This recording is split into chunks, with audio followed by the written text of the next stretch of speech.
Hey guys, I'm getting ready to make my calibration tests on this planter for my seed for this year. So the seed that I've got this year is, the seeds, they are large rounds. This will be the first time I've actually used round seed before. We've used flats in the past because that's what was available. But when I called about seed, he asked me if I had a preference, and I said not really, and so he got me large rounds. So we're gonna give them a try. So I've got these are the plates that I'm gonna test first. This is a B1-24X. If I'm not happy with these for whatever reason, I do have a set of B2-24s. So we'll give them a try. Also, because somebody might ask, you'll notice that my seed hoppers don't match and they're not in great shape. And yeah, you're not a seed hopper, you're just a spectator. And actually there is a reason why they don't match. Like I said in the previous video, this planter was narrowed up for 30-inch rows when I bought it. These 494As, I've heard that some of the later ones had adjustable axles, but the earlier ones are like this. I know this one obviously is not adjustable. So when you had the outer row units moved all the way in, I'm actually not sure if you could even get to, because the last hole would have been for 28.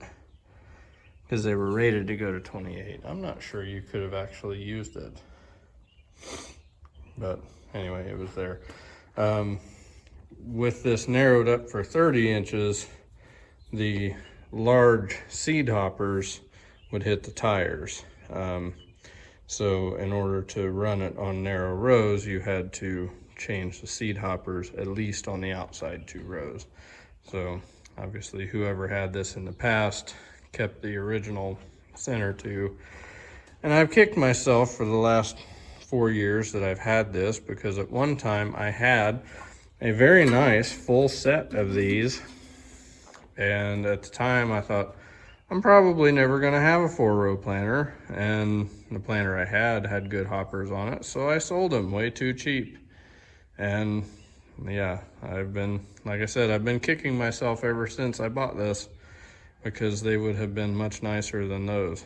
But anyway, we'll get our plates put in and we'll get started. Okay, so to remove the hopper on this is pretty easy. You just loosen this nut until it will swing down out of the way. This pivots up and then slides out.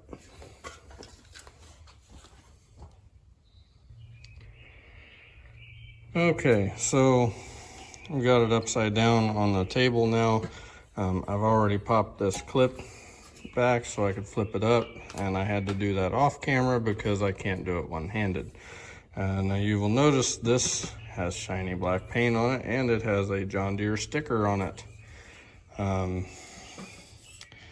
These I replaced after I ran this the first time, because when I went to calibrate this the first time, I was getting wildly different numbers or amounts of seed between the different row units. And what I believe is the problem, or was the problem for that, these two, the outer 2 units were pretty consistent with each other. But you'll see these 2 plates came from the outer units. You'll see there's that gouge worn into it right there, and of course the plate has a groove worn into it just from years of seeds going through it. Those 2 were pretty even with each other, but the middle ones, this one and this one, were putting out way more seed. And you can see that that plate has a huge gouge worn into it. This one is bad, but not quite as bad, but a lot worse than these two. So, like I said, I planted with it that way. I had to, basically, I could not get the population that I wanted across or in each row. I just had to get it close enough to where the overall population would be right. And so the outer two rows were putting it on a little light, and the inner two rows were putting it on a little heavy. And I really have not used it very much since then. But if anybody needs to know what those parts were, that plate that we used was an A47483. Yep, 47483. These are actually listed. They weren't listed by John Deere as plates for a 494. They were listed for a model 7000 plate planter, and they were slightly different. The only thing I had to modify on them was that, see, these have this notch right here for your, I can't remember what this piece is called, but for this piece to sit into, the new steel plates did not have this notch, so I machined those in. On the site, they did actually list the original cast iron plates as still being available. This was 3 years ago. You'll see the list price on the steel plates was at the time $31.66 a piece, and I'm pretty sure the cast iron plates were $140 a piece, give or take. So that was a no-brainer for me. Also, pieces that were worn badly, the little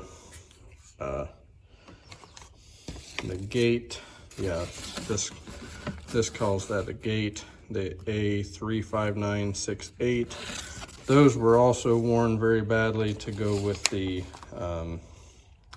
worn out floor plates, so I replaced those. I replaced the springs for those, and I also got new retainer springs for these.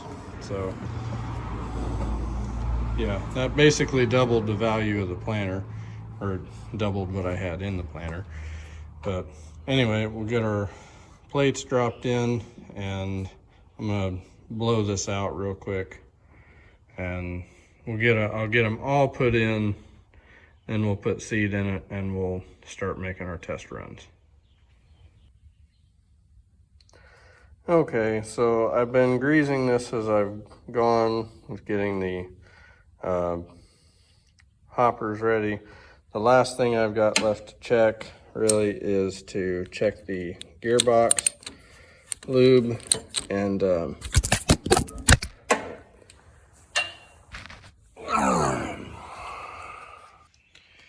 okay, so as I was saying before, we're going to check the lube in this gearbox.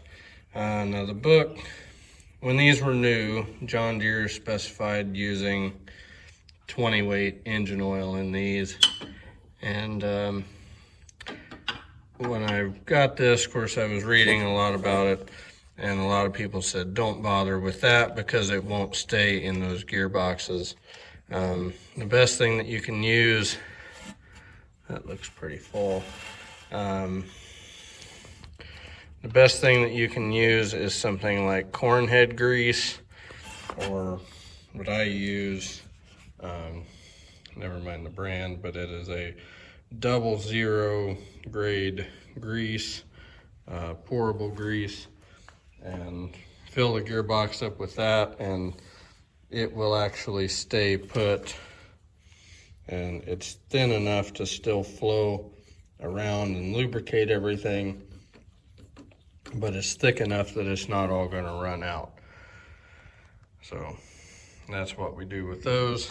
And then so I've got to hit that grease fitting yet, and then to set this, I'm not going to lower this down, but to engage the gearbox, I'm just going to take a strap and I'm going to pull this lever back all the way, and then that will engage the drive in here so that I can turn the tire and have everything move. So I get that done and I'll bring you back. Okay, so I've got this side jacked up. I put a mark on my tire, and I've got a box under each of the drops. So if anybody remembers my drill calibration video from last spring, the way I check my planter setting is very similar.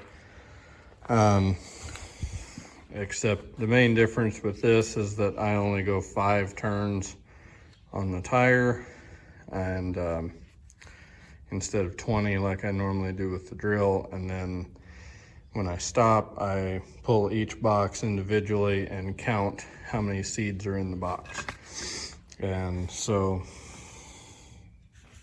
I didn't do all the math on the page this time, but anyway, the distance that I'm traveling, I did measure the circumference of the tire. So in 5 turns, it is traveling 36.25 feet, which on 36-inch row spacing translates out to 0.0025 acres, which I figure for a 32,000 plant seed population, I should see 79 seeds in the box. So I have not made any adjustments to the gearing or sprockets from where it was before. I'm just going to test it where it is, and if it needs adjusted, then I'll go from there. But we'll see where we're at first.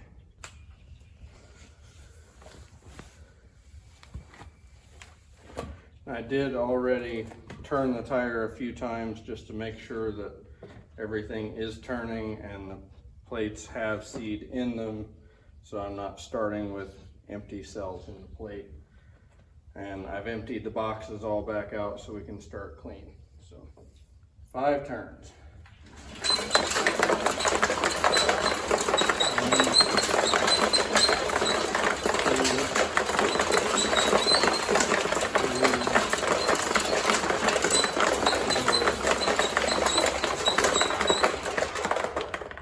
5. Now the next part is time consuming because you're just counting all the seeds in the boxes.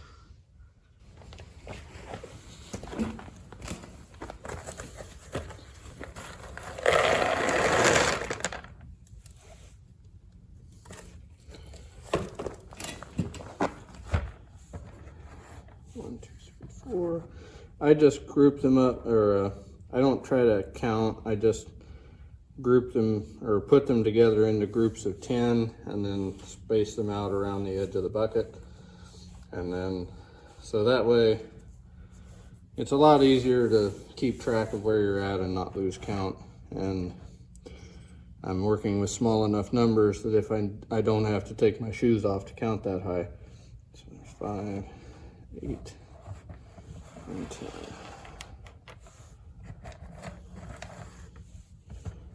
4,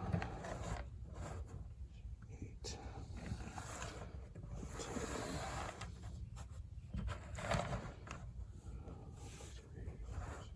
11,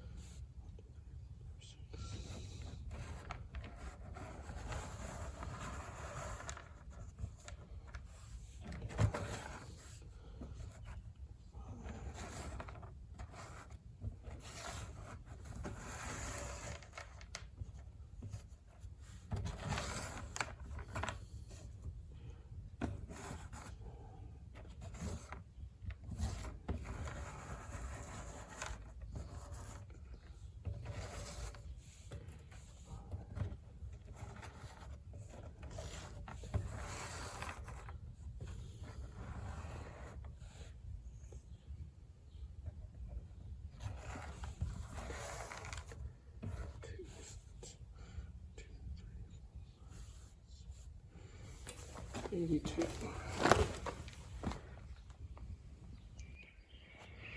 Well, I actually did 2 different test runs with the same setting. So the first setting, remember 79 was my target.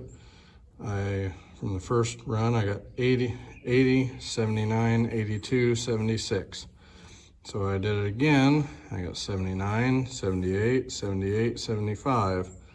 So whatever we did last time with this, apparently it was pretty darn close to what I needed this time. So I'm gonna run it there. I'm not gonna mess with it.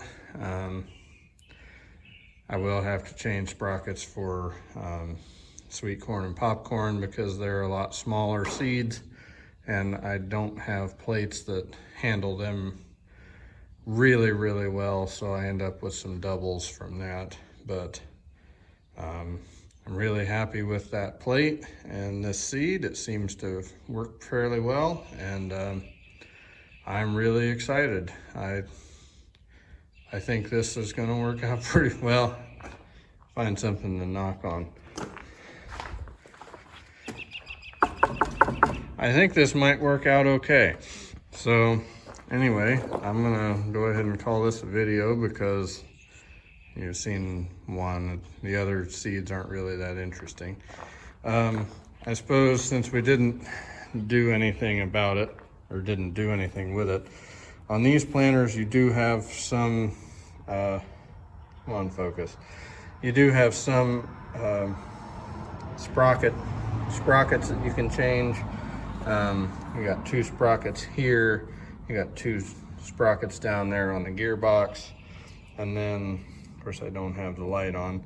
There is a lever down here that you can shift this back and forth. That is another gear change inside the gearbox. All that stuff is detailed in the manual far better than I could ever explain it. But yeah, yep, I'm really happy. So finish the last few things I need to grease, and yeah, I'll go back and I'll write down my settings for this so that I can go back to this, and then next chance I get, I will get my settings figured out for popcorn and my sweet corn, and then we will be ready to plant. So if you're still here, thank you for watching. I know these videos aren't that exciting, and I tend to overthink things a little bit as far as doing the math and all that, but I'm a machinist. It's kind of what I do, and that's just, yeah, I can't make myself not do that. So anyway, if you're still here, thank you again. I do appreciate it, and hope you all have a good one.